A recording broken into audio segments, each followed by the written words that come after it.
Hello, Charlie TCG here, and welcome to my What's the Play series. Today we are looking at Orlando Regionals, and I'm going to kind of break down the meta from the last few regionals, as well as what decks I think could potentially do well. With Orlando Regionals happening this weekend, it looks like it's going to be the biggest regionals of all time, with a predicted day two of potentially 200 players, which is absolutely insane. So the past two regionals, we've seen Lugia absolutely dominate day two by being about 38% of the meta. Lost Box, Mew, Regis have kind of all fallen in like the top five decks. Arceus as well, kind of slowly creeping in.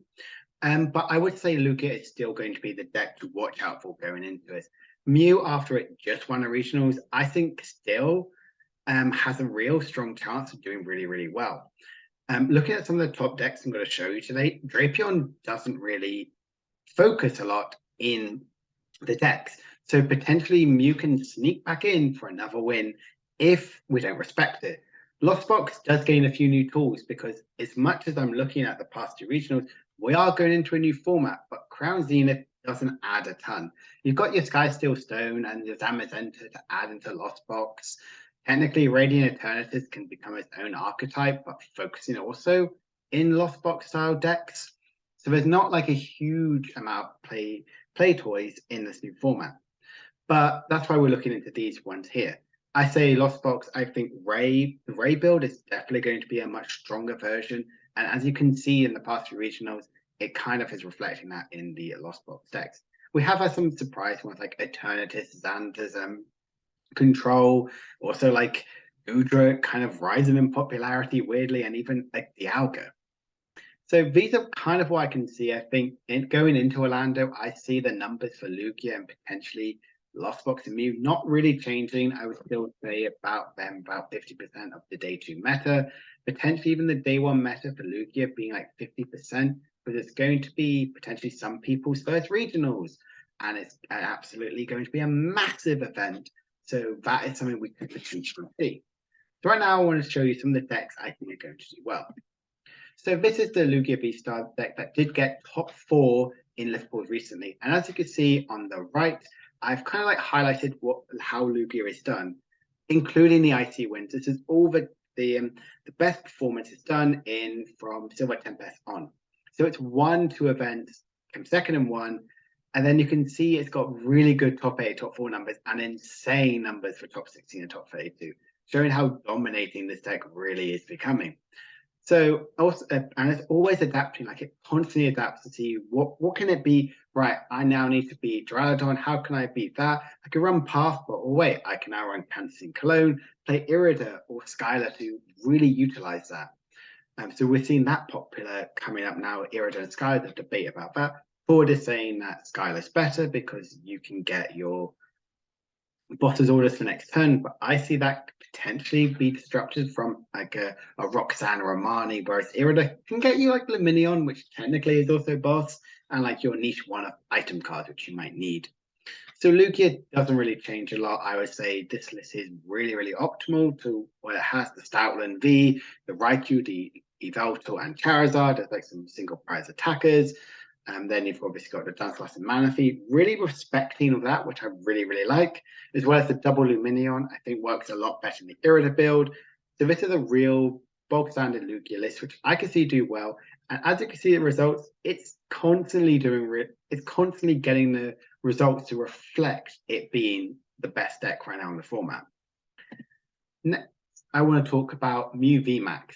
This deck has just won the last regionals, came second in the regionals in the last one before that, and it's constantly doing well. Its numbers don't really reflect how well it has become, with having a decent top 8, top 4 matches, as well as top 16, top 32, a high good number.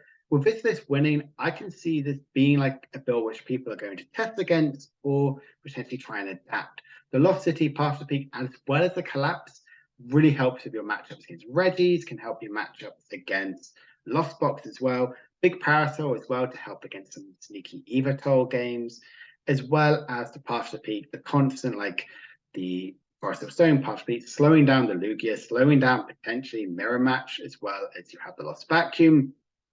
This is the bog standard, the DTE version, there is the Fusion build one, which is raising a little bit in popularity, but I still see the DTE build being the faster, more aggressive build, which can still do the numbers. And I mean, it's done well by being in the finals in the last 2 regionals. So I don't see Mew changing at all. Next I want to talk about is Lost Box, when weirdly it starts to load. So this is Pablo's top 8 list he got in San Diego, sorry. It's a really, really strong build for Rayquaza. Rayquaza's kind of come out to the thing of being the best version to play Lost Box. It can hit really, really hard. You've got the Raikou synergy, which is slotting perfectly with it to hit to pressure the bench damage. It just works so well. It's simple, it's clean, and it doesn't really add a lot of stuff. I can help in so many matches. But if you see like its results right now, it hasn't won or been in the finals in any of the Silver Tempest on format, as well as it does do pretty well in like top 16. Like it is performing pretty well. There are like 3 builds. I would say primarily the Rayquaza are stronger. The Sable side is a much weaker variant. And Kyogre, I feel like is a more difficult one to play. Like with the better, more experienced player you are, I would say I would recommend the Kyogre build, but Rayquaza is such a good one, kind of cost effective to kind of go into it. And a list that just did well in the late night series is, which got top 4, is this one here. Really utilizing a new Zamazenta card. Still playing the Kyogre Dragonite package, so to help with your Duraludon matchups. This really big hard attacker where Dragonite with a choice belt does get the KO on a lot of Pokemon because it can hit for 280 damage. It's a really, really strong deck. I would say this deck isn't really going to go or change at all. I really like this one with Zamazenta. You could argue to add Drapion and the Sky Steel Stone package, but I would say Lost Box is in a good position.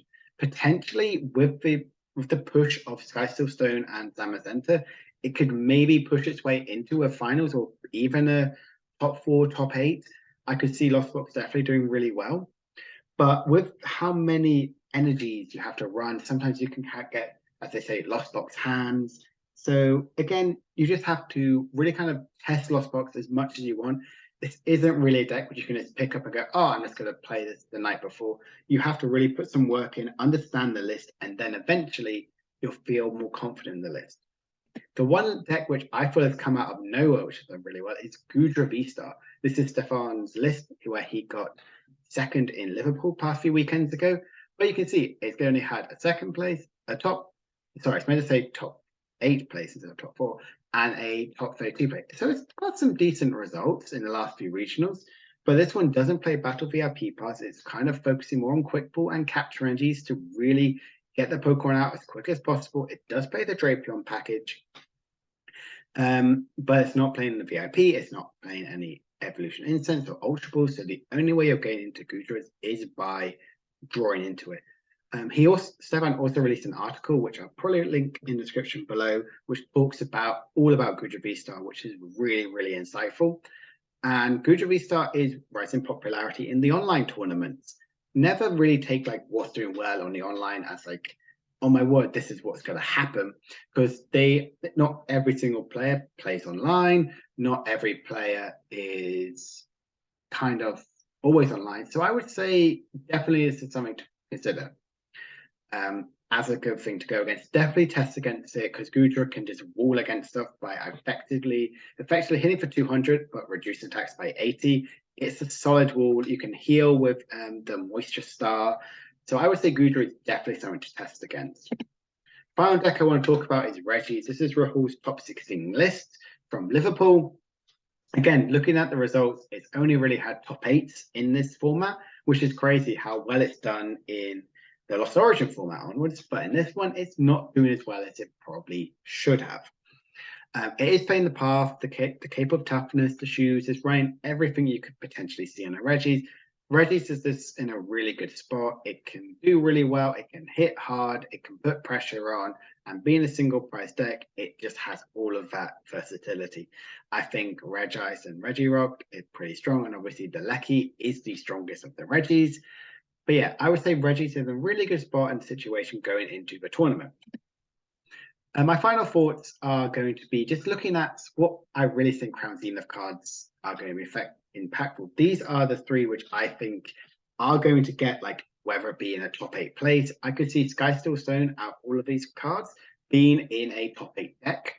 Ray alternatives potentially like a top 64, maybe top 32 list. Someone's like created like this crazy idea, and the Zamazenta is a really nice package to slot in with Lost Box.